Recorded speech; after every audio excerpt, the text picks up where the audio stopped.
अस्सलामुअलैकुम जी, की हाल है? सब ठीक ठाक हो जनाब? अच्छा जी, अज का व्लॉग हैगा वे कि घर का कोई काम ऐसा होंदा वे कि जिंदे तो बंदा बड़ा ही परेशान होंदा।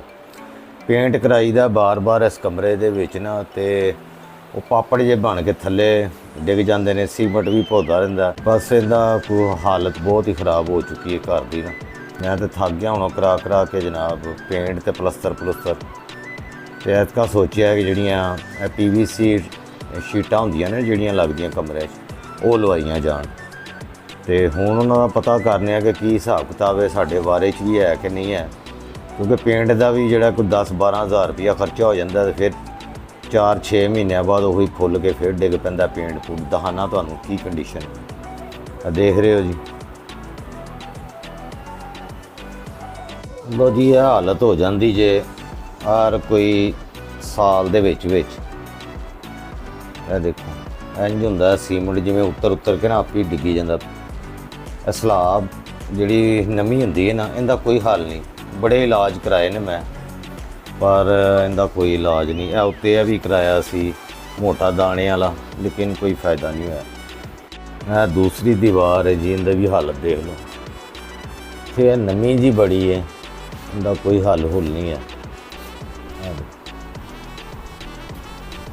चलिए थोड़ी जी डाउन इन्हें शीटा ही लवाने, छत जी हर जगह तो बस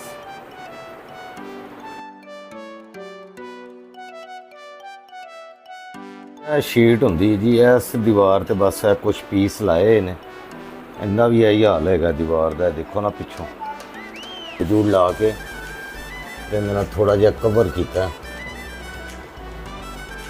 कमरे ना।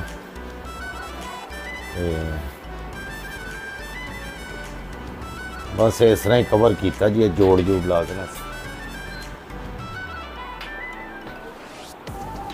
ये कि नमी वगैरह कोई चीज़ जी ना इस तरह नहीं आ सकती, और बार बार जो पेंट इस तरह उतर के डिग पैंदा ना, ये नहीं होएगा।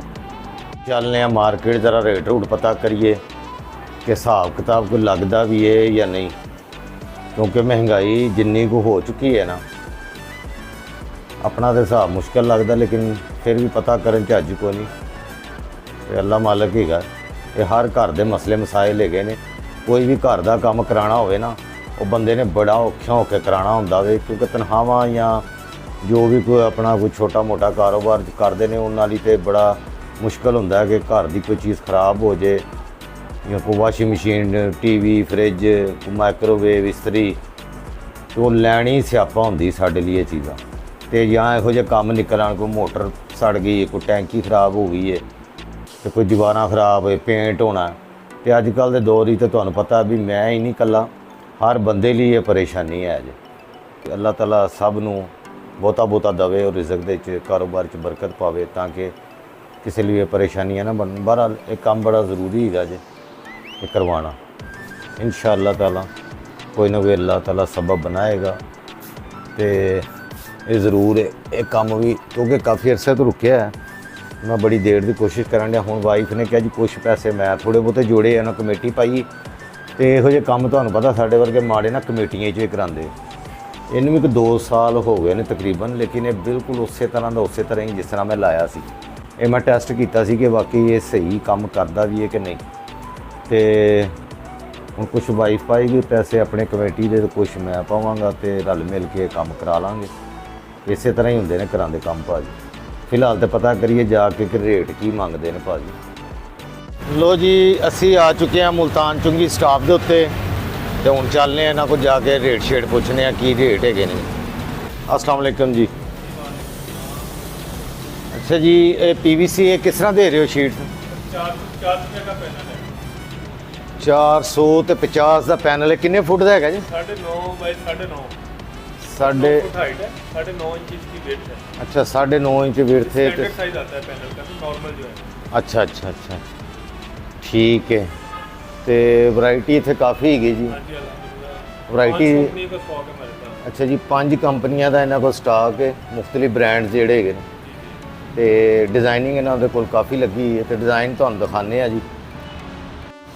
जी ये इन्हों की डिज़ाइनिंग है जी पैनल की।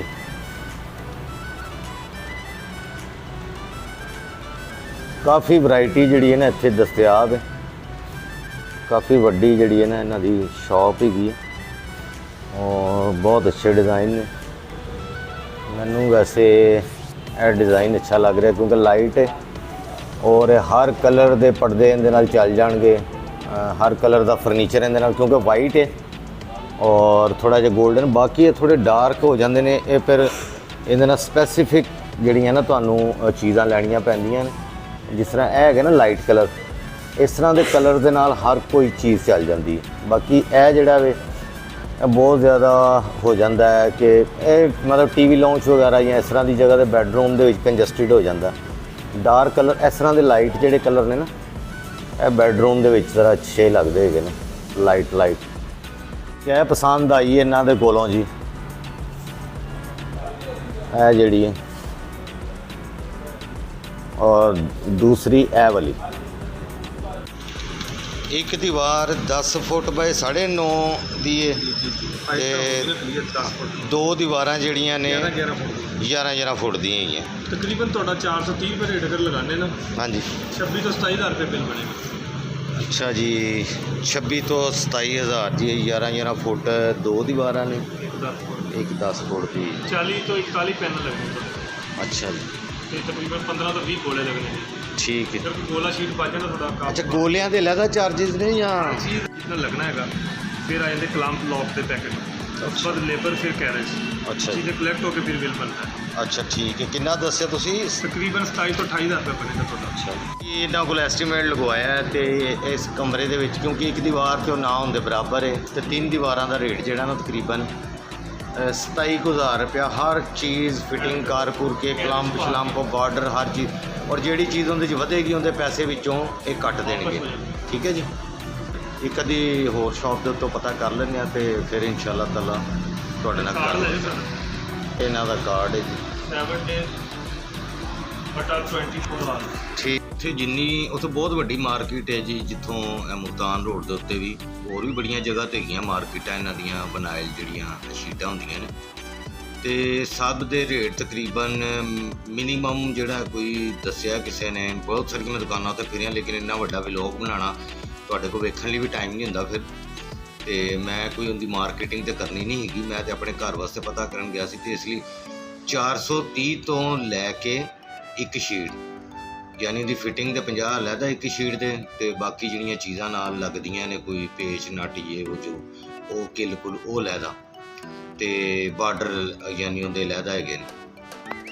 ਉਹ ਤਕਰੀਬਨ ਜਿਹੜਾ ਨਾ ਹਰ ਰੇਟ ਦੁਕਾਨ ਦਾ 230 ਤੋਂ ਲੈ ਕੇ 430 ਤੋਂ ਲੈ ਕੇ ਤੇ ਕੋਈ 470 ਤੱਕ ਜਾਂਦੇ ਜੇ। ਕੁਝ ਕੁਆਲਿਟੀਆਂ ਦਾ ਫਰਕ ਹੈ ਜਾਂ ਕੁਝ ਦੁਕਾਨਾਂ ਦੇ ਆਪਣੇ ਹੀ ਕੋਈ ਹਿਸਾਬ ਕਿਤਾਬ, ਤੁਹਾਨੂੰ ਪਤਾ ਹਰ ਬੰਦਾ ਲੱਗੀ ਲਾਈ ਤੇ ਅੱਲਾਹ ਤਾਲਾ ਜੀ ਸਭ ਲਈ ਆਸਾਨੀਆਂ ਪੈਦਾ ਕਰੇ। ਇਸ ਚੈਨਲ ਨੂੰ ਮੇਰੇ ਸਬਸਕ੍ਰਾਈਬ ਕਰ ਲਿਆ ਜੇ, ਲਾਈਕ ਕਮੈਂਟ ਤੇ ਸ਼ੇਅਰ ਜ਼ਰੂਰ ਕਰਿਆ ਕਰੋ ਯਾਰ, ਉਹ ਥੋੜੀ ਸਾਨੂੰ ਵੀ ਸਪੋਰਟ ਕਰ ਦਿਆ ਕਰੋ ਯਾਰ। ਤੇ ਸ਼ਾਇਦ ਅੱਲਾਹ ਪਾਕ ਇਸੇ ਤਰ੍ਹਾਂ ਹੌਲੀ ਹੌਲੀ ਸਾਨੂੰ ਵੀ ਕੋਈ ਬਰਕਤ ਪਾ ਦੇ, 4 ਪੈਸੇ ਕਮਾ ਕੇ ਅਸੀਂ ਵੀ ਕਿਤੇ ਘਰ ਦੇ ਉੱਤੇ ਲਾ ਦਈਏ। ਘਰ ਬਣਾਉਣਾ ਤੇ ਖਾ ਵੀ ਹੈ ਖੈਰ ਅੱਜ ਕੱਲ੍ਹ ਦੇ ਦੌਰ ਵਿੱਚ। ਚਲੋ ਜਿੱਥੇ ਰਹਿੰਦੇ ਪਿਆ ਇਹਨੂੰ ਵੀ ਥੋੜ੍ਹਾ ਠੀਕ ਕਰ ਲਈ ਕਿਉਂਕਿ ਵੀ ਮੇਰਾ ਆਪਣਾ ਨਹੀਂ ਹੈ ਘਰ, ਇਹ ਵੀ ਵਾਲਦੈਨ ਦਾ ਹੈਗਾ ਵੀ ਤੇ ਕੰਜਸਟਡ ਵੀ ਬਹੁਤ ਹੈ, ਜਗ੍ਹਾ ਵੀ ਬਹੁਤ ਤੰਗ ਹੈ ਤੇ ਜ਼ਾਹਿਰ ਹੈ ਬੱਚੇ ਵੱਡੇ ਹੋ ਰਹੇ ਨੇ। ਹਰ ਬੰਦੇ ਦੀ ਕੋਸ਼ਿਸ਼ ਹੁੰਦੀ ਹੈ ਕਿ ਚਲੋ ਕਿ 2-3 ਕਮਰਿਆਂ ਦਾ ਘਰ ਹੋਵੇ ਤੇ ਅੱਲਾਹ ਪਾਕ ਸਭ ਨੂੰ ਤੌਫੀਕ ਦੇਵੇ। ਬਹੁਤ ਸ਼ੁਕਰੀਆ, ਦੁਆਵਾਂ ਯਾਦ ਰੱਖਣਾ। ਅੱਲਾਹ ਹਾਫਿਜ਼।